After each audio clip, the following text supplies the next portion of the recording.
Bon, à la page 72, question 11. La question, c'est comment est-ce qu'on arrive avec B. Pour commencer, il faut faire A. Puis on va parler de Sandra, qui a un portefeuille qui va prendre 10 ans pour maturer. Elle a deux parties dans ce portefeuille, 450 tous les 3 mois, 4,5 composé trimestriellement et 5 000 à 6 composé annuellement. Donc, on va calculer les deux parties et bien sûr, on va prendre la calculatrice pour le faire. Et, ben, check ça. J'ai utilisé la formule M pour l'intérêt composé. C'est fois 1 plus T. C'est annuel, donc j'ai pas besoin de faire une fraction ici.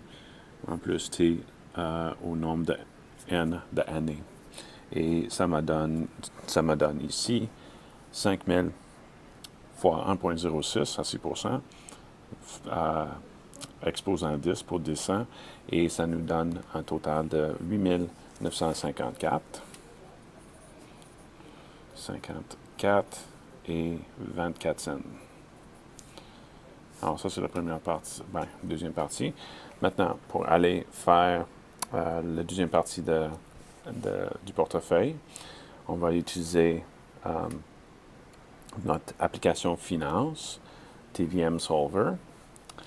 Alors, c'est composé à tous les 3 mois pendant 10 ans.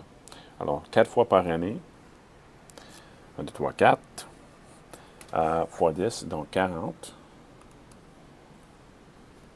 OK. Taux d'intérêt, 4,5. On a 0 au point de départ. Un paiement de 450 c'est ça qu'on va chercher.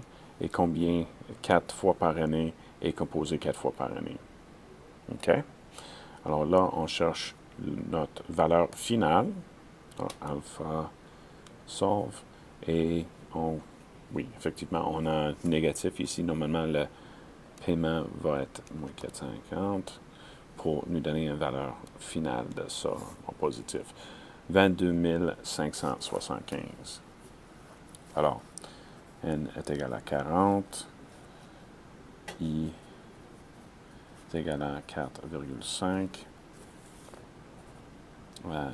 Payment est égal à moins 450. Paiement par année est égal à 4 et C par année est égal à 4 et valeur finale, ça qu'on cherche, et c'est 22 575 et 0,7. So, là, c'est notre première partie.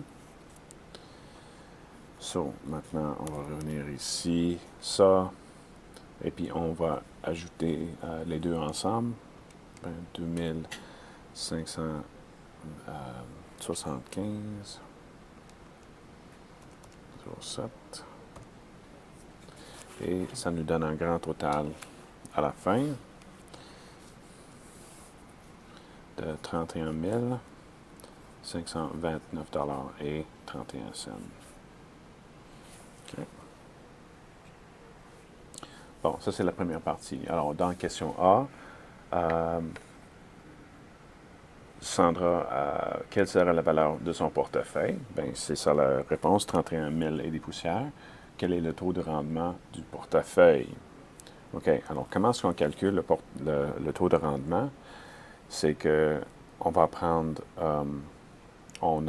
pour ça, on a besoin de savoir combien d'argent on a mis au total. Donc, on va aller ici, contribution.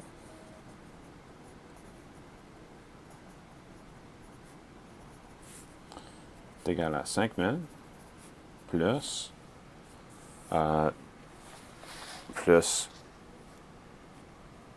30, 10 ans, 4 fois, ou 40 fois 450. fois 4 750. Alors, 5000 plus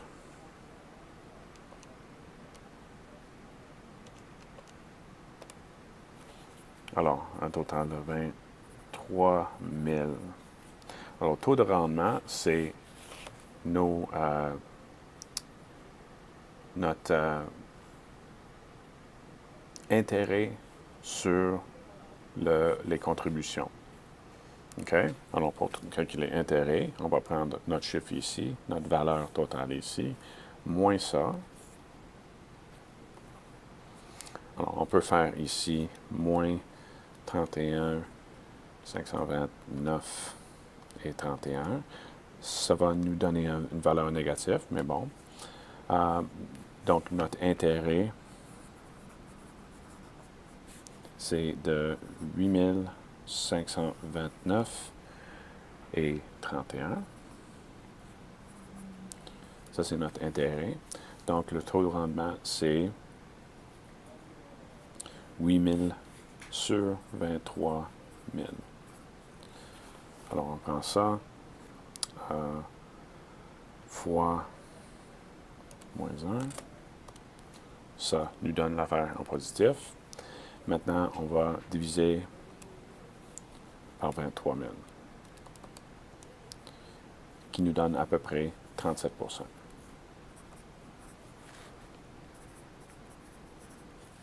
OK? Bon, maintenant,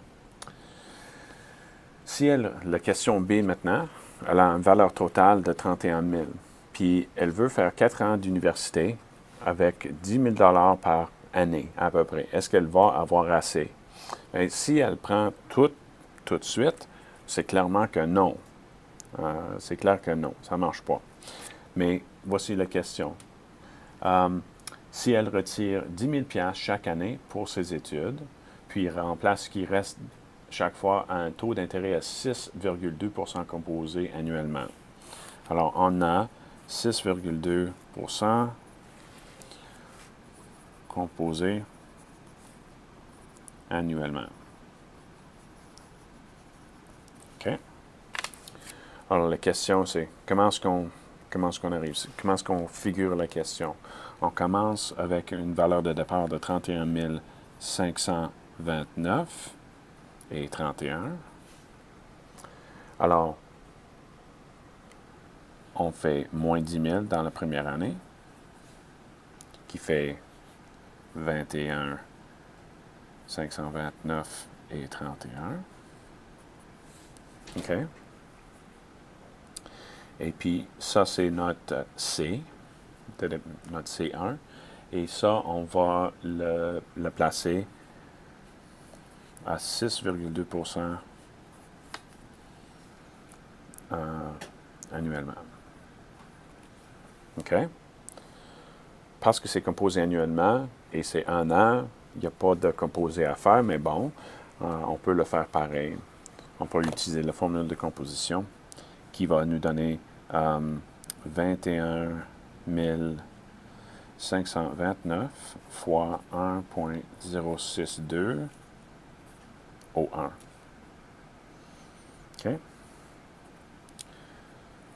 So, on va le faire ici dans la calculatrice. On va prendre 21 529 et 31. Excusez-moi. Oui, 31. OK. Multiplié fois 1,062. Pas besoin de parenthèse vraiment parce que exposant 1, c'est la même chose. Et ça nous donne 22 864. Pour ça, c'est année 1.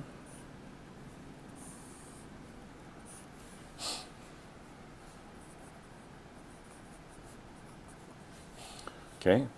Maintenant, elle va moins 10 000 dans année 2, qui lui laisse 12 864. Right. Et puis, on fait la même chose.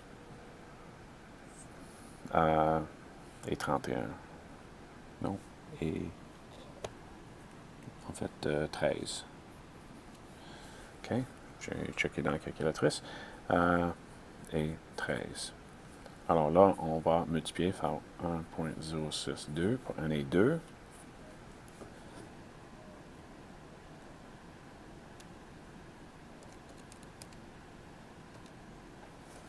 OK. Voilà.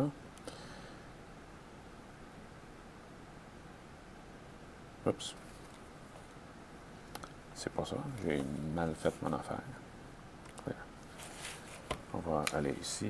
12 864,13 fois 1.062. Voilà. Qui nous donne 13 661.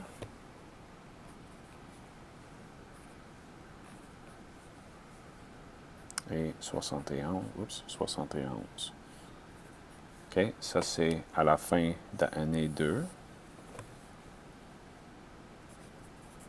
OK. Et on est pas mal certain déjà qu'elle n'arrivera pas après 4 ans. Parce qu'on sait qu'on va prendre ça, on va commencer avec 3661 et 74 au début de la 3e année. Elle va gagner un peu d'intérêt là-dessus, mais pas assez pour se rendre à 10 000 $. Et puis on peut arrêter là ou on peut continuer à faire des calculs comme ça. Et c'est ça. Alors la réponse, c'est non. Elle n'arrivera pas.